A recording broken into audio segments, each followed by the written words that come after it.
नमस्कार। India debate में आप सबका स्वागत है। मैं हूं आशुतोष पाठक। मित्रों, आपको यह समझने का अधिकार है कि आप जो कर रहे हैं बड़ा अच्छा कर रहे हैं। लोग उनकी तारीफ करेंगे, आपकी तारीफ करेंगे, सब लोग जानेंगे, समझेंगे और हम जो चाह रहे हैं वैसा ही लोग जानने और समझने लगेंगे। ऐसा होता भी है, जो आप चाहते हैं लोग वैसा समझता भी है। लेकिन कई बार लोग आपकी चालाकी को बिटवीन द लाइन पढ़ लेते हैं, यह भी होता है। तो कुछ लोगों के संदर्भ में पता नहीं क्यों हमेशा उनकी चालाकी पकड़ी जाती है। वो कोशिश तो करते हैं कि उनकी चालाकी पकड़ी ना जाए, लेकिन वो पकड़ में आ जाते हैं। अब ताजा उदाहरण आ रहा है इस कॉकरोच पार्टी का।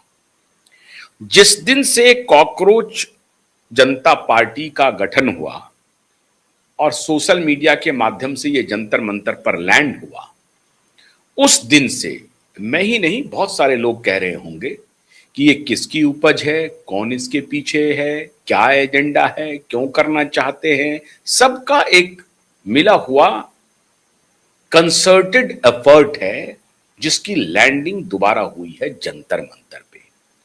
और बहाना बनाया गया है धर्मेंद्र प्रधान।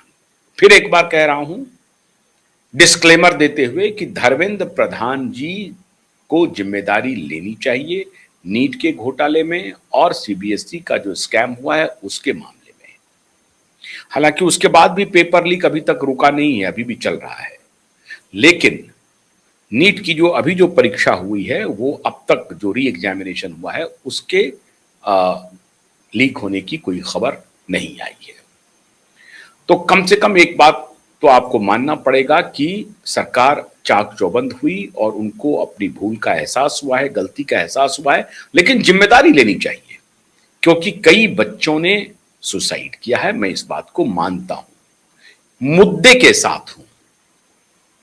लेकिन मुद्दे को सामने रख करके जो षड्यंत्र किया जा रहा है उसको एक्सपोज क्यूवाइब नेटवर्क ने पहले दिन किया।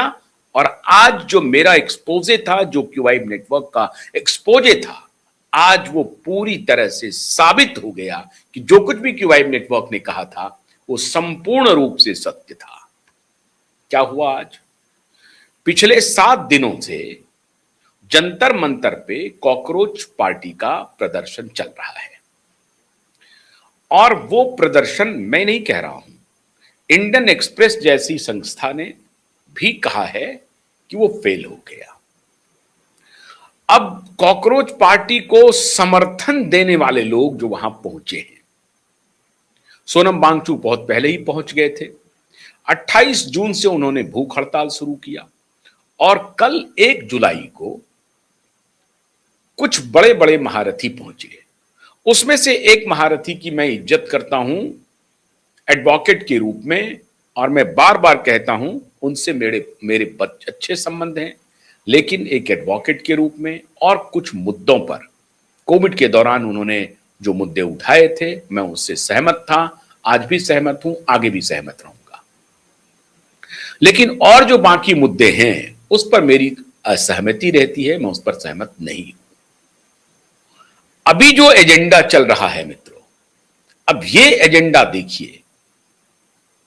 मैंने कहा था आपको कि कॉकरोच पार्टी के पीछे बहुत बड़ा षड्यंत्र है और आज वो षड्यंत्र सामने आ गया।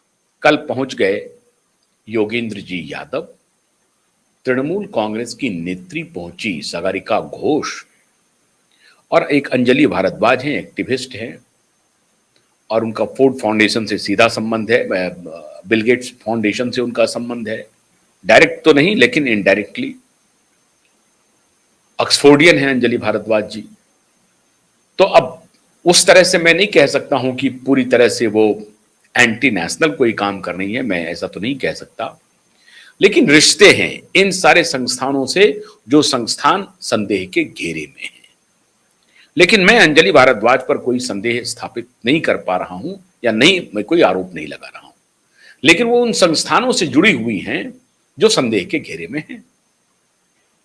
अब श्रीमान योगेंद्र जी पहुंचे, योगेंद्र यादव जी पहुंचे उनको समर्थन देने के लिए। और मैंने शुरुआत में ही कहा था कि इस सबके पीछे ये संगठन जरूर होगा और ये अंततः अभी ये जो अभिजीत दिपके हैं या जो दास है या जो आशुतोष करके एक व्यक्ति था वो है, वो सब आम आदमी पार्टी से निकले हुए हैं।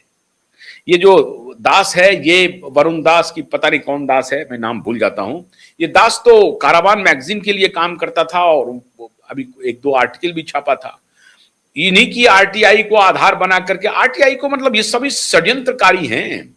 आरटीआई को आधार बना करके अरविंद केजरीवाल की जो सुनवाई हो रही थी स्वर्णकांता शर्मा की अदालत में, उनके खिलाफ आरोप लगाया कि स्वर्णकांता शर्मा गई थी अधिवक्ता परिषद की मीटिंग में, उनके बेटे बेटी सरकारी पैनल पर हैं, इसलिए वो न्याय नहीं कर सकते। इसी सज्जन दास का वो रिपोर्ट थी, इसी को आधार बना करके उन्होंने ये कहा था। तो इसका मतलब ये था नहीं, ये लोग सब बिहाइंड द कर्टन बात करते हैं और फिर षड्यंत्र निकालते हैं कि कौन सा तरीका निकाला जाए, किसको आज फ्लैश किया जाए मीडिया में। तो ये सभी एक ही हैं और फिर वही संगठन दलितों और मुस्लिमों का एक गठजोड़। लेकिन अच्छी बात यह रही कि बड़े मुस्लिम संगठनों ने इस बार खुद को इससे अलग रखा। उनके अपने कारण है, वो इसमें जाना नहीं चाहते। वो चाहते हैं कि अगर मूवमेंट बन जाए, कोई पॉलिटिकल पार्टी पिक कर ले, उसके साथ खड़े हो जाएंगे। और ये पूरा मूवमेंट बटा हुआ है।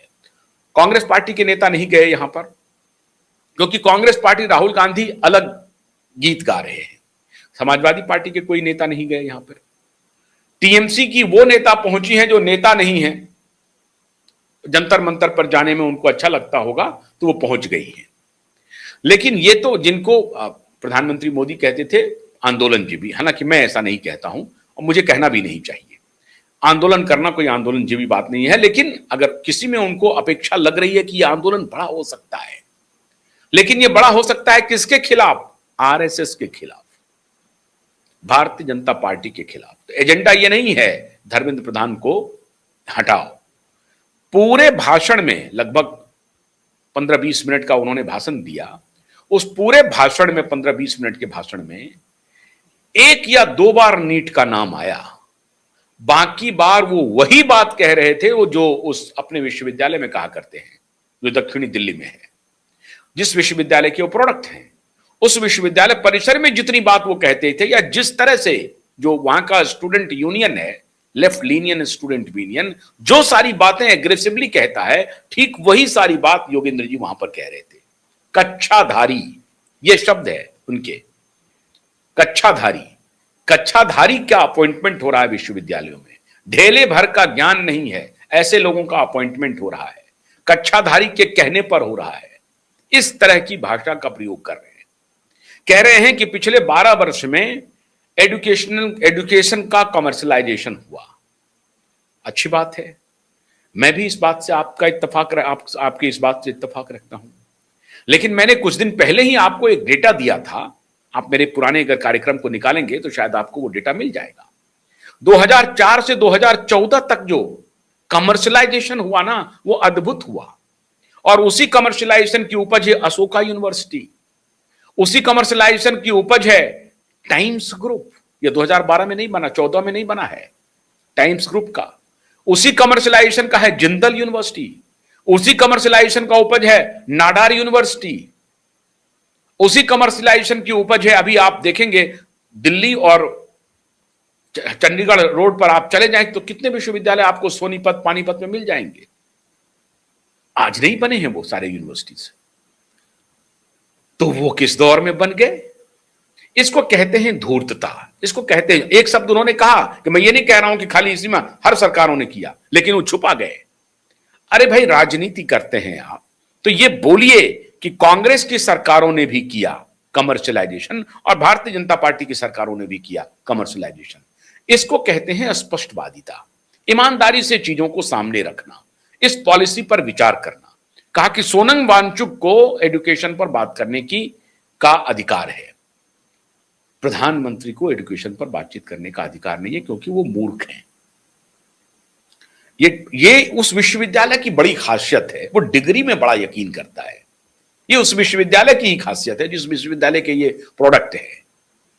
प्रधानमंत्री को ये मूर्ख कह रहे हैं। ठीक है, कोई बात नहीं है, उनके पास इनके जैसे विश्वविद्यालय से कोई पोस्ट ग्रेजुएशन, ग्रेजुएशन या डॉक्टोरल कोई डिग्री नहीं है उनके पास, ये बात मैं मानता हूं। लेकिन उनको कह रहे हैं कि ये मूर्ख है, उनको शिक्षा पर बोलने का अधिकार नहीं है, जो वो मन की बात में करते हैं। ठीक बात है, मैं मान लिया मन की बात में करते हैं, उनको नहीं करना चाहिए। सोनम वांगचुक को करना चाहिए, इसमें कोई शक नहीं है। सोनम वांगचुक एक पढ़े लिखे इंसान है,